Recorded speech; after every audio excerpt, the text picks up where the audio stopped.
Hi friends, বাবুস কিচেনে সবাইকে welcome করে আজ আমি আপনাদের সামনে আরও একটি রেসিপি নিয়ে হাজির হয়েছি। আজকের রেসিপি হলো চাউমিন। কোনো রকম সসের ব্যবহার না করে একদম সাধারণভাবে ঘরোয়া পদ্ধতিতে বানানো চাউমিন।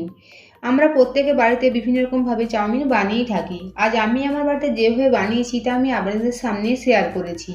তা চলুন যাওয়া যাক রেসিপির দিকে। আমি কীভাবে বানিয়েছি এই রেসিপিটি, আর ভিডিওটি স্কিপ না করে লাস্ট পর্যন্ত দেখার জন্য অনুরোধ রইল। চাউমিন বানানোর জন্য সবার প্রথমে চাউমিনটাকে সেদ্ধ করে নেবো। তা আমি এখানে একটা কড়াইতে জল গরম বসিয়েছি। গরম জলের মধ্যে দেবো লবণ।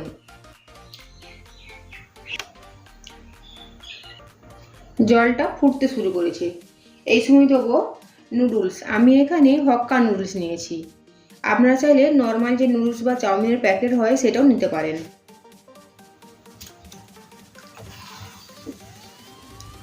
দেবো 2 চামচ মতো সাদা তেল। এর ফলে চাউমিনটা সেদ্ধ হওয়ার পরেও কেউ কারো গায়ে জড়িয়ে যাবে না, ঝরঝরে থাকবে। নুডলসটা সেদ্ধ হয়ে গিয়েছে। এখন একটা বড় ছাঁকনির মধ্যে ঢেলে নিয়ে জল ঝরিয়ে নেব। তারপরে বার কয়েক ঠান্ডা জলে নুডলসটা ধুয়ে নেব। এর ফলেও নুডলসটা খুব ঝরঝরে থাকবে। হাই ফ্লেমে কড়াইটা খুব ভালোভাবে গরম করে নিয়েছি। এখন কড়াইয়ের মধ্যে দেবো সাদা তেল। তেল কড়ার চারিপাশে খুব ভালোভাবে লাগিয়ে নেব। দেবো ডিম। ডিমটাকে ভেজে নেব। আমি এখানে 2টো ডিম নিয়েছি। ডিমটাকে খুব ভালোভাবে ফেটিয়ে নিয়েছি। ডিমের মধ্যে দেবো সামান্য পরিমাণে লবণ, সাথে দেবো গোলমরিচের গুঁড়ো অল্প পরিমাণে। ডিমটা ভেজে নিয়েছি। ডিমটাকে ঠিক আমি এভাবে চুনো চুনো করে নিয়েছি। এখন ডিমটাকে তুলে নেব। কড়াইতে আবারও দেবো তেল। অনেকেই বলে থাকেন অ্যালুমিনিয়ামের কড়াতে বা স্টিলের কড়াতে চাউমিন রান্না করলে চাউমিন কড়াইয়ের চারপাশে জড়িয়ে যায়। রান্না শুরু করার আগে কড়াইটাকে হাই ফ্লেমে খুব ভালোভাবে গরম করে নিতে হবে। তারপরে কড়াইয়ের মধ্যে তেল দিয়ে চারিপাশে লাগিয়ে নিতে হবে। এর ফলে একটা কড়াইয়ের মধ্যে নন স্টিকি ভাব চলে আসে, আর তাতে চাউমিন এত দ্রুত কড়াইতে জড়িয়ে যাবে না। তেল ভালোভাবে গরম হয়ে গিয়েছে। এখন দেবো কোচানো আদা। দেবো 2টো মিডিয়াম সাইজের কোচানো পেঁয়াজ। কয়েক সেকেন্ডের জন্য পেঁয়াজ আর আদাটাকে একটু ভেজে নেব। এখন দেবো কিছু সবজি। দিয়েছি বিনস, ফুলকপি আর গাজর। সবকিছু খুব ভালোভাবে মিশিয়ে নেব। দেবো কোচানো পেঁয়াজ, কোচানো কাঁচা লঙ্কা।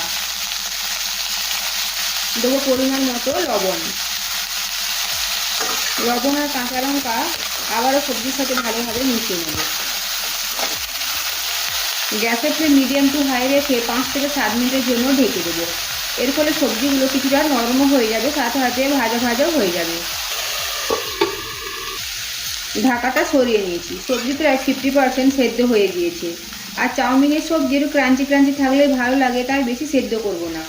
এখন দেবো বাঁধাকপি আর ক্যাপসিকাম। আর গ্যাসের ফ্লেমটা হাই রেখে বাঁধাকপি সবজির সাথে একটু ভেজে নেব। গ্যাসের ফ্লেম কমিয়ে রাখলে বাঁধাকপি থেকে জল বেরিয়ে যাবে।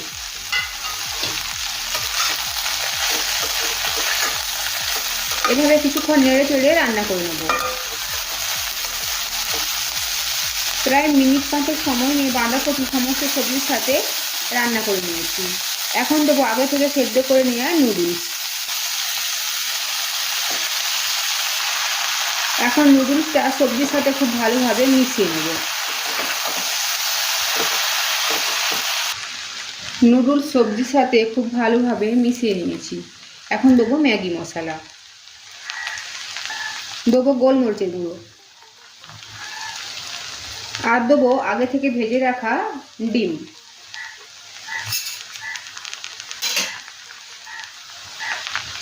এখন এই সমস্ত উপকরণ আবারও ভালোভাবে নেড়ে চেড়ে মিশিয়ে নেব।